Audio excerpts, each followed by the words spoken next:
আসসালামু আলাইকুম রহমতুল্লাহি আবরাকাতুহ।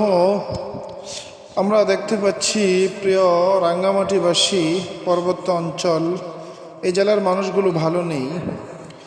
এজন্য আমি কাপ্তাই লেকের যারা দায়িত্বশীল আছেন, কাপ্তাই ভাদের দায়িত্বরত সকল কর্মকর্তাদের দৃষ্টি আকর্ষণ করছি, আপনারা একটু মেহেরবানি করে যদি শুধুমাত্র এক হাত পানি কমিয়ে দিতে পারেন তাহলে রাঙ্গামাটি জেলার মানুষগুলো ভালো থাকবে।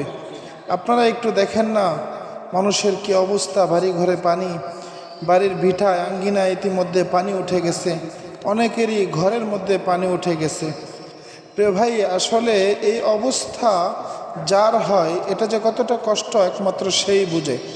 এজন্য প্রিয় কাপ্তাই লেকের দায়িত্বশীলরা আপনারা একটু মেহেরবানি করে বাটটা ছেড়ে যেভাবেই হোক কমপক্ষে এক হাত পানি কমানোর ব্যবস্থা করুন দ্রুত, যেন আমাদের রাঙ্গামাটিবাসী ভালো থাকতে পারে।